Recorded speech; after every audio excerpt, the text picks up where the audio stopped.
If we took a poll among professional teachers of philosophy on the question, who is the most important living philosopher, it's not at all obvious, to me at least, who would get the most votes.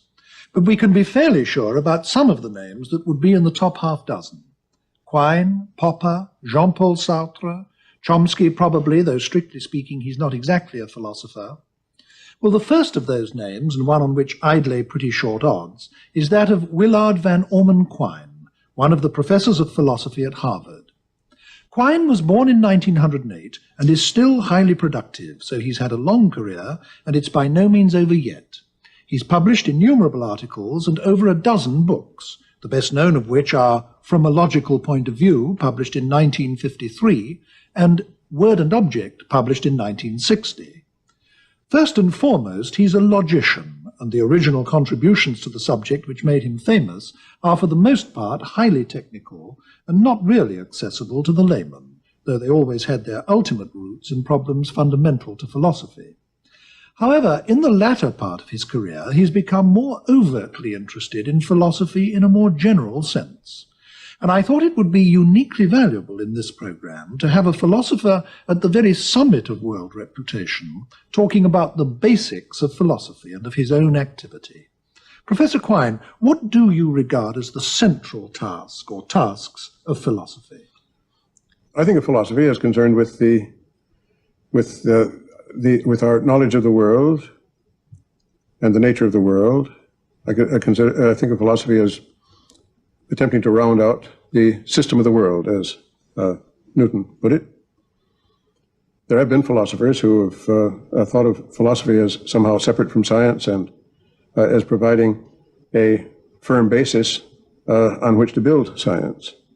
But this I consider an empty dream.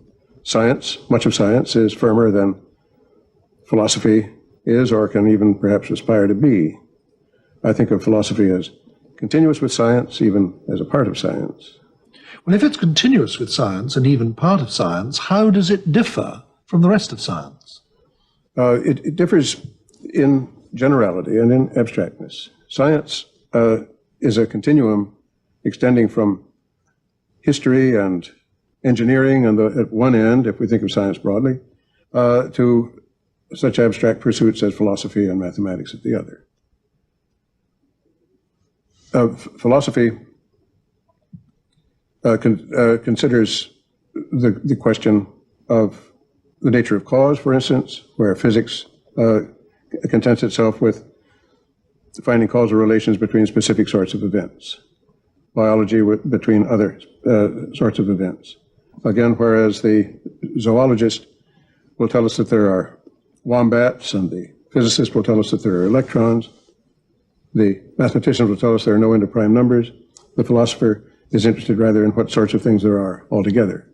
It's in these ways that philosophy is more abstract in general. In other words, the philosopher is investigating what constitutes the connective tissue of everyone's thought, including other people's thought, so that the physicist is trying to find out whether or not A causes B, but the philosopher is saying, well, but what does it mean to say that anything causes anything? Good. The physicist is trying to find out, say, what particular subatomic particles there are.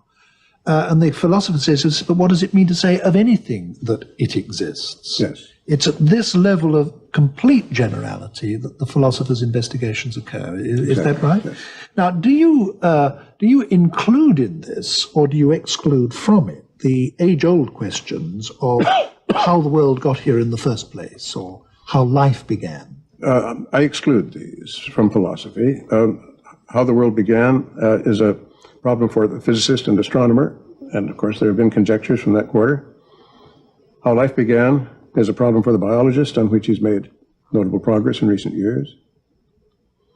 Why the world began, why life began, on the other hand, I think are pseudo questions, because I can't imagine what an answer would look like.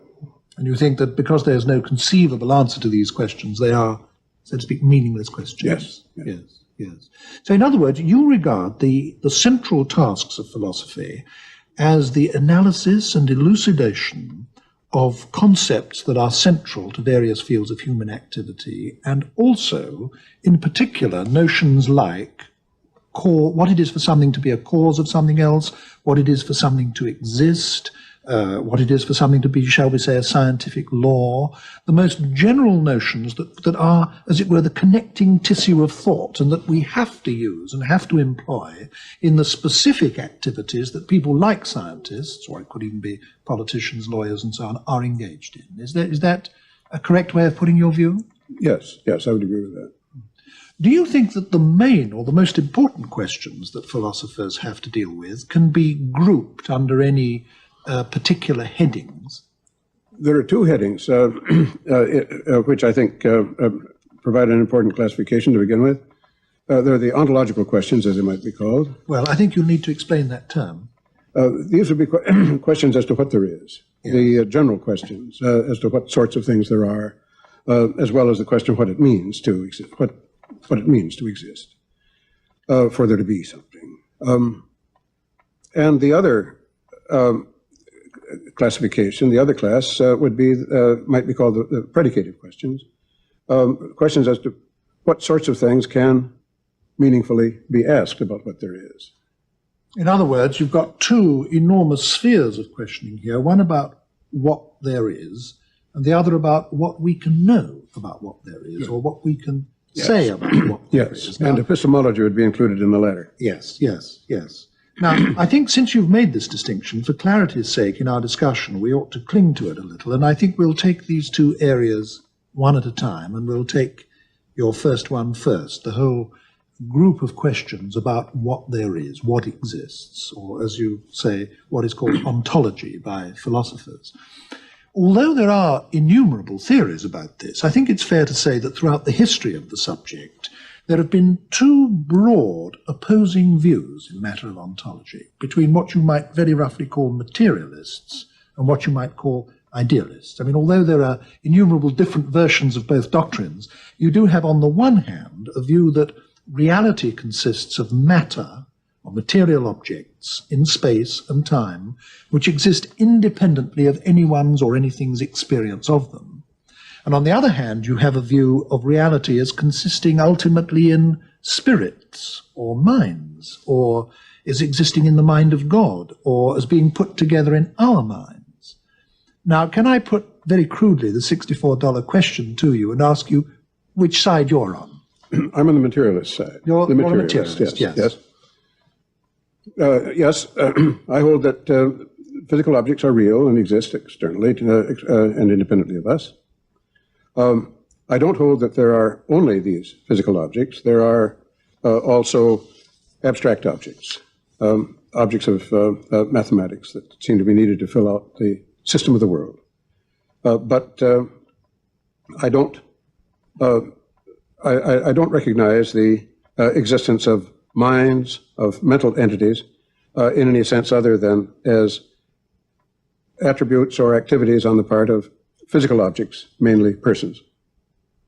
Now, that must mean then that you not only reject idealism, it must also mean that you reject dualism. I mean, one might describe dualism as almost the common sense view. I think throughout human history, most human beings have taken the view that reality consists ultimately of entities of two categorially different kinds, minds and bodies.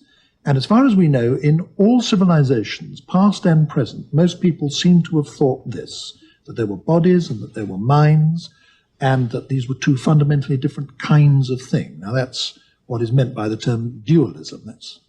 Now, you must reject this view if you don't believe in the existence of minds. It's true, I do reject the view. The dualistic view presents problems, creates problems which are neither soluble nor, it seems to me, necessary. It's clear that an individual's decisions will affect his movements, will determine his movements in many cases, and his movements in turn will have consequences in the movements of other physical objects. At the same time, the natural scientists, the physicists, insist on a closed system, there being physical causes, physical explanations in principle for the physical events.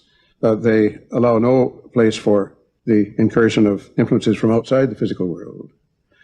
Given all this, it would seem then that a person's decisions must themselves be activity on the part of a physical object.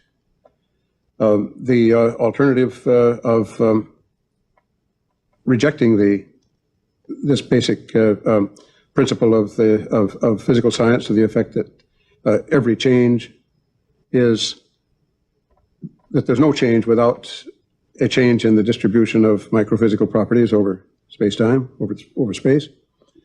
That alternative I find uncongenial because the successes in natural science have been such that we must take their presuppositions very seriously. In other words, what you are saying is that wishes, emotions, feelings, decisions, thoughts are all things which take place in physical objects, namely people. Yes. And of course, in a sense, that's an obvious fact. And what you're saying is that not only are these always accompanied by microphysical changes, changes in our brains and our central nervous systems and so on, but they indeed are those microphysical changes. Exactly. Now, before I go on to raise with you some of the apparent difficulties inherent in that view, I wonder if you could explain how it is that almost all of mankind, as I said only a few minutes ago, has disagreed with you about this. So why people in general take a dualist view of reality. Now, I mean, let me add this point. I mean, if I put that question to almost anyone else, he could say, well, it's obvious why people think like that. They think like that because dualism corresponds to directly experienced reality. That is how we experience things. But you can't say that because you don't think it is how we experience things. So what would your answer be? I recognize certainly a profound difference between so-called mental events and externally observable physical ones, in spite of construing these mental events as themselves event states activity on the part of a physical object. The reason, and as for the traditional dualistic attitude, certainly this goes back to primitive times. I think one cause of it, partial explanation, may be the experience of dreams and the seeming separation of the mind from the body.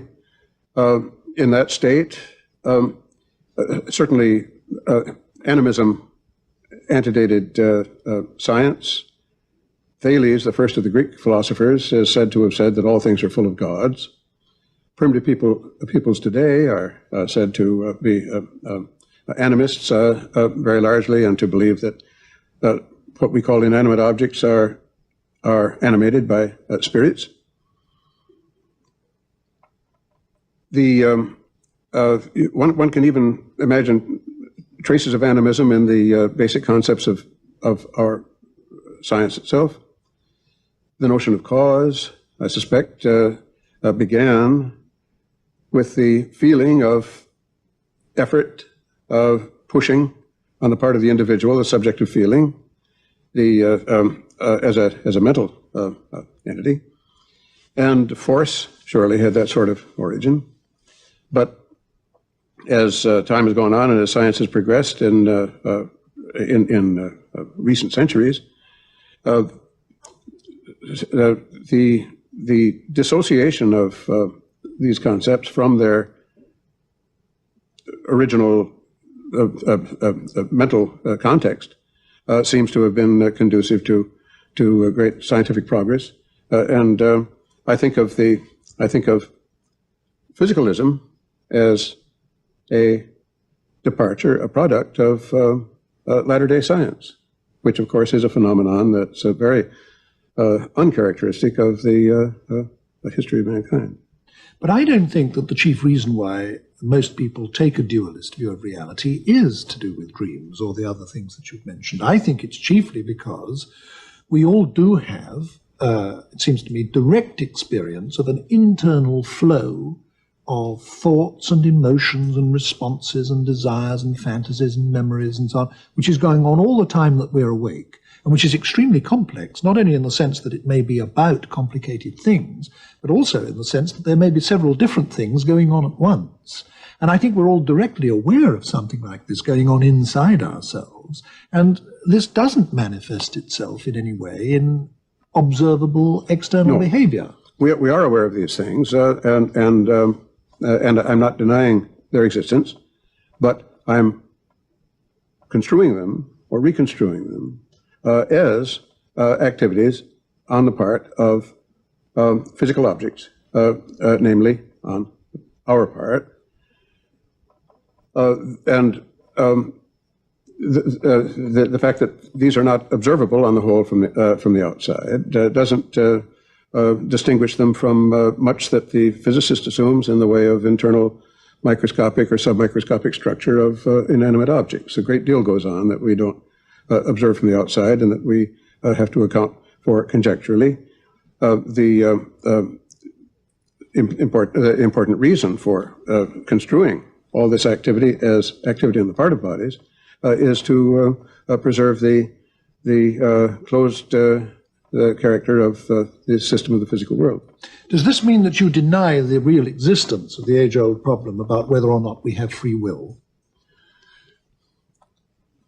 It doesn't mean that, but because the will would retain its status, even though becoming a ultimately a neural phenomenon and an aspect of the activity of a physical object. However, I think the problem of the freedom of the will is an outcome of a confusion. There's no question in my mind about the freedom of the will. The will is free in the sense that people very often do what they will to do. They are free to within limits of constraint and within limits of their strength or talent to do things that they will to do. Freedom of the will does not mean that the will is free to will as it will. That would be nonsense. And it doesn't mean that the will is uncaused. The will is caused. And we all are prepared to recognize that the will is caused when we try to train children in such a way as to influence their behavior or enact laws to discourage criminals, or we try to get votes. People try to sell things. All these are cases of causing people to will, but the freedom of their will remains insofar as their activity is the result of a causal chain, one link of which is the willing, and that willing can be itself caused. It is. Given that you hold these views, how do you see the traditional body-mind problem? I mean, let me just remind our viewers of what that is. I mean, I've said earlier that most people seem to take a dualist view of reality, the view that everything in the universe consists ultimately of either minds or bodies, that there are both kinds of entity. And that has given rise to a traditional problem, which no one has ever come up with a thoroughly satisfactory solution to. And that is the question, how are these incorporeal, abstract, non-material minds able to actually move and push about the material bodies? Now, it's clear that since you don't believe in the existence of minds as independently of bodies, the problem does not present itself to you in that form. Do you, given your views, do you simply bypass the mind-body problem totally? No. As you say, the body-mind problem doesn't exist in that form for me. There's no longer that problem of interaction, and in fact, it's in order to eliminate the problem in that form that I opt for physicalism. However, the problem then arises. How are we to talk about all these ordinarily so-called mental events and mental activity, this flux of experience, if we're not recognizing minds, not recognizing mental entities? It's no good trying to paraphrase all this into neurological terms, because it would take too much in the way of detailed understanding of the mechanism of the nervous system. Now, there's a as a first step, a quick, easy solution to that, one may simply keep the mentalistic terminology, but regard all these terms as terms applicable to bodies and to the activity of bodies. This is easy. This is too easy in a way, because there's another point about the in favor of the physicalistic attitude, which I haven't touched on up to now, namely the advantage of intersubjectivity, objectivity. The data are not introspective data. The data are shared, or can be shared by other observers.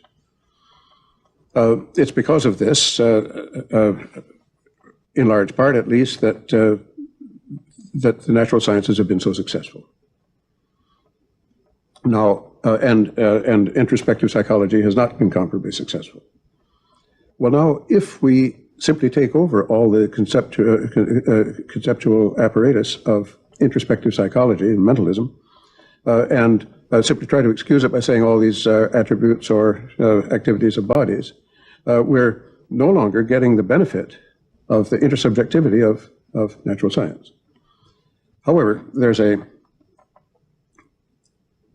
way of coping with this difficulty, and it is behaviorism, in the sense in which I think behaviorism is important and valuable. I think its role, the role of behaviorism, is the legitimation of mentalistic terms without having to go through the indirect and, in fact, impracticable channel of neurology.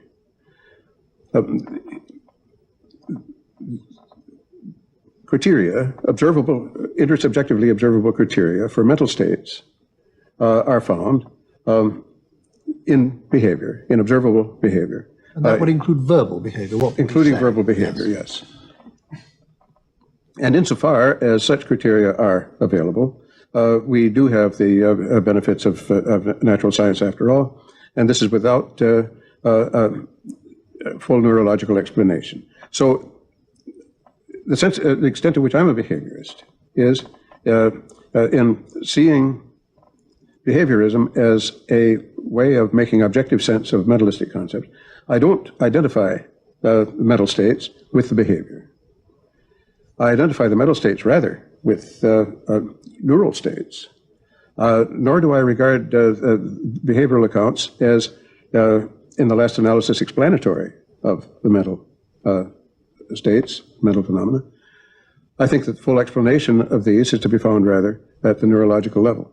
In other words, you're saying that behaviorism is not an explanation of the kind of problems with which the philosopher deals, but a way of formulating them. I mean, it's a kind of language in which the problems should be couched or formulated before we then go on to try and provide solutions. Exactly, yes. I think it would be helpful if we paused a moment at this point, Professor Quine, and if I try to recapitulate the ground that we've covered before we attempt any forward moves. I started this discussion by asking you what you regarded as the central tasks of philosophy, and you not only said what you thought philosophers ought to be doing, you also said what you thought they ought not to be doing, and you ruled out a number of questions, but you grouped the questions that you thought philosophers ought to concern themselves with under two main heads. First head being questions about what exists, what does reality consist of, and the second group being what can we know about this and how can we know and what can we say about it and so on. Now, from that point onwards, we've been pursuing the first of those two groups of questions. And you've said that in your view of reality is physicalist. You think all reality consists in physical entities, that there are not minds separate from physical entities, and that the notion that there are leads us into all sorts of conceptual confusions, which you think a behaviorist analysis liberates us from. I'd like us now to start going over to questions of the second kind, because we were beginning to get into them already, and that's why I thought it time to stop and reassess where we were. Can we now move into the second area of how we acquire knowledge of this physical world in which we find ourselves? Good. One correction I would make, though. My position is not that there are only physical objects. There are also abstract objects. But these abstract objects are not mental. It's important to make that distinction, isn't it? You don't believe in the existence of minds as separate from physical things, but you do believe in the existence of certain abstract entities. Yes, like numbers notably. But I think you need to explain that a bit. If you are a physicalist, how can you justify your belief in the existence of abstract entities at all? The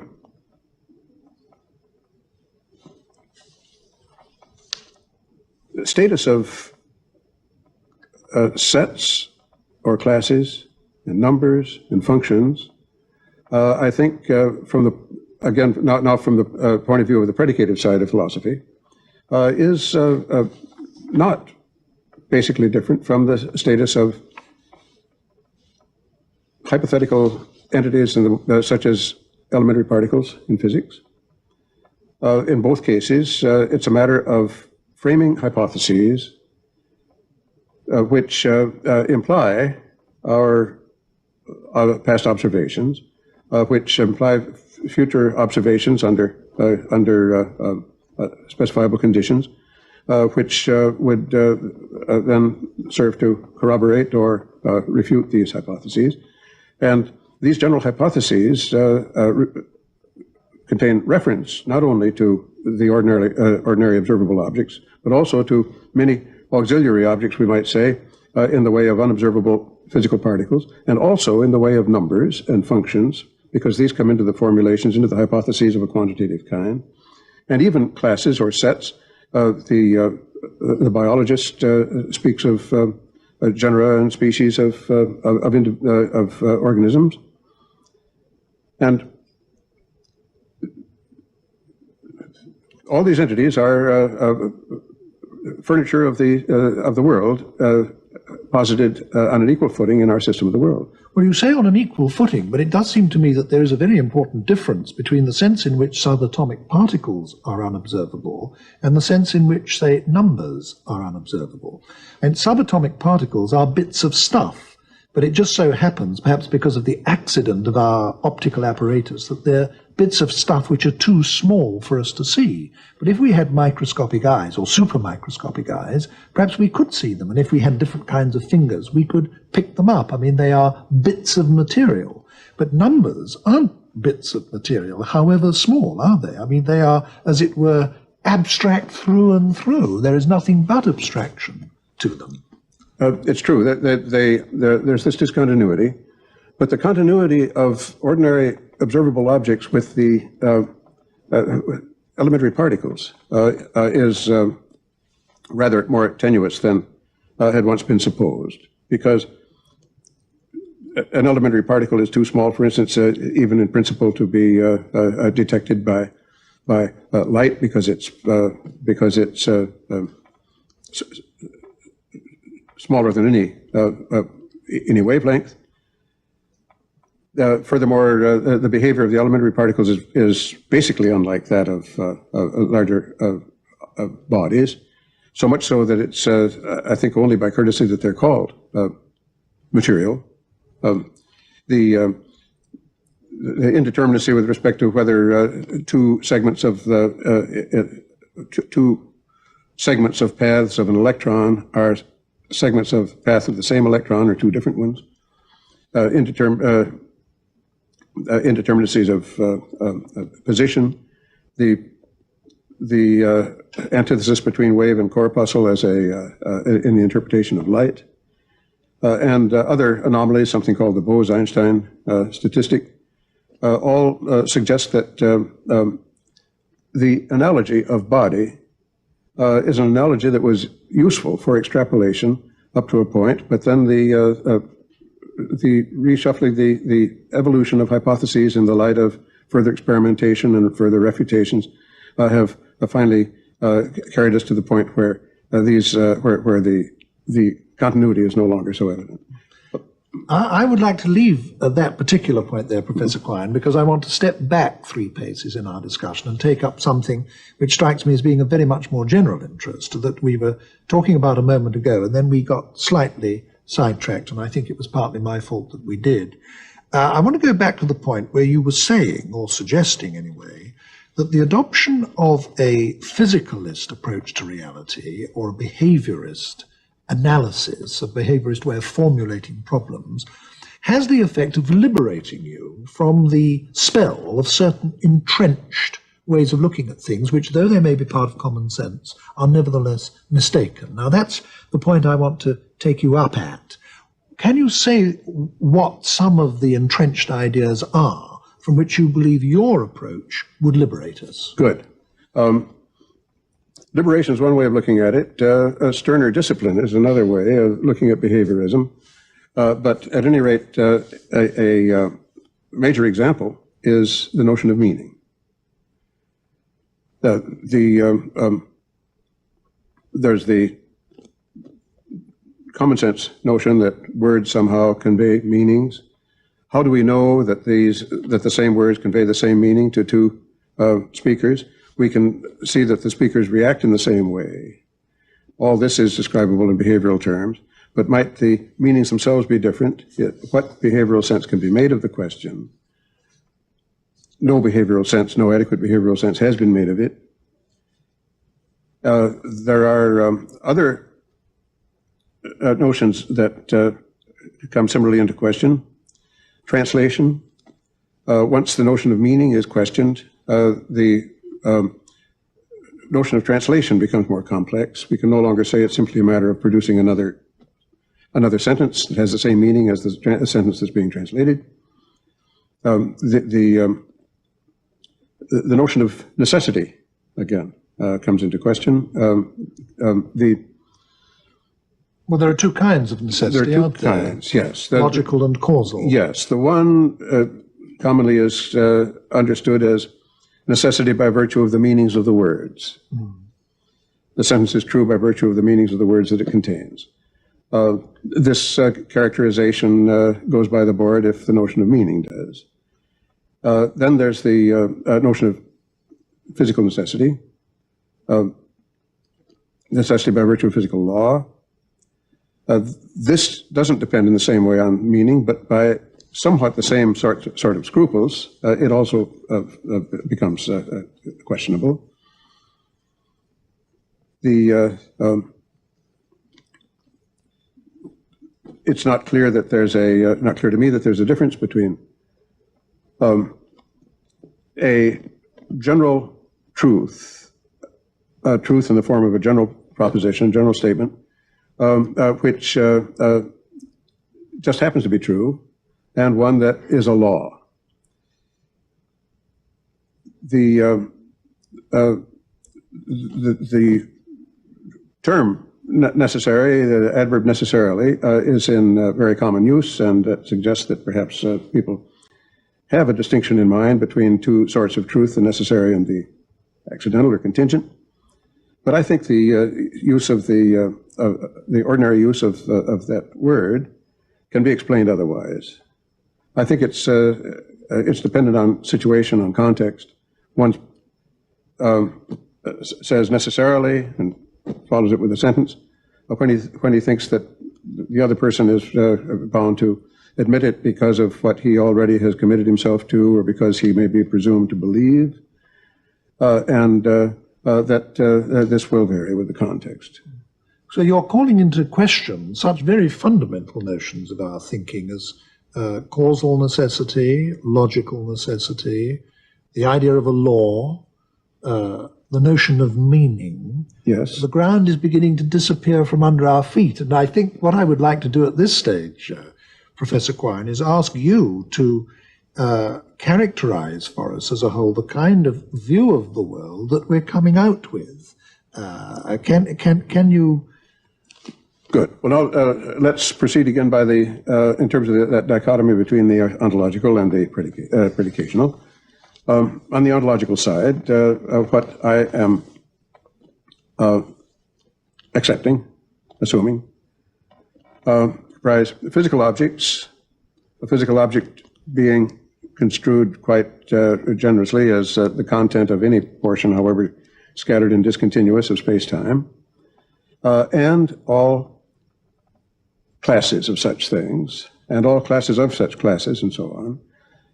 And mathematicians have have discovered over the past century how all talk of numbers and functions and all other mathematical entities can be paraphrased into talk of the pure set theory of the classes.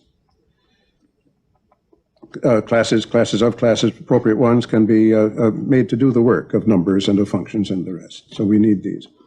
On the other hand, these are abstract objects that I accept. There are others that I would reject. Properties,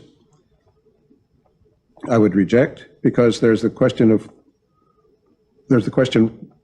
in what circumstances do two descriptions, two characterizations determine the same property, and in what circumstances do they determine different properties which just happen to be properties of all the same things. The problem in short of individuation, of identification of properties. And it's ordinarily said that two clauses, let's say, two phrases, determine the same property if they have the same meaning. But of course, this characterization goes by the board if we don't accept the notion of meaning. In the case of classes, this problem of identification does not arise because classes are identical simply if they have the same members. Properties, I'm persuaded, are dispensable in science. It's not clear how to dispense with the classes. So this would be my tentative ontology, and I would regard it as part of science and subject to the fallibility of the rest of science, namely the individuals and the hierarchy of classes and classes of classes and so on built upon them, the individuals being physical objects. On the predicative side, my view is, I think, mainly rather negative. It's one of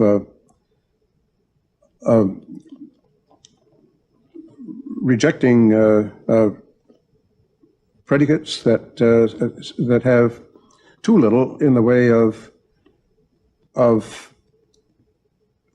behavioral, or let's say of observable criteria for their application, or failing that, I think one must also accept theoretical predicates which don't admit of observational criteria, but there one must insist on their being pretty firmly related to predicates of the observational kind through laws, hypotheses, general physical theory, which makes for a well-knit system of the world which expedites prediction. So that I would insist not that predicates have have necessary and sufficient conditions in observation, but that they have a good share in the way of observable criteria, symptoms of application, or that they play quite a promising role in the theoretical hypotheses. One thing that pleases me very much about the discussion that we've had is that none of it so far has been specifically about language or about words. And I say that because a lot of intelligent laymen who begin to take an interest in philosophy are sometimes put off by what they take to be the discovery that modern philosophers are doing nothing but talking about words, talking about terms, analyzing sentences, statements, and so on. And you haven't talked in that way at all, and it's quite clear that the problems with which you are concerned are not problems about language. Nevertheless, someone opening your books, or a student coming to study with you at Harvard for the first time, would find that a great deal of your technique of approach to these problems is via the analysis of concepts and therefore careful attention to words, the elucidation of sentences and statements and so on. Why is it that you and other contemporary philosophers adopt this linguistic approach to what are, after all, essentially non-linguistic problems?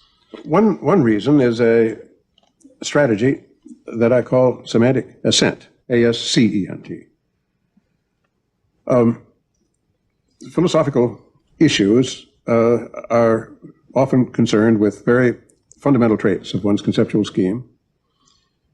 And if two philosophers disagree on such points, it's difficult for them to discuss their disagreement without each of them begging the question, because it's hard to reason and argue without making use of the fundamental principles of one's own conceptual scheme.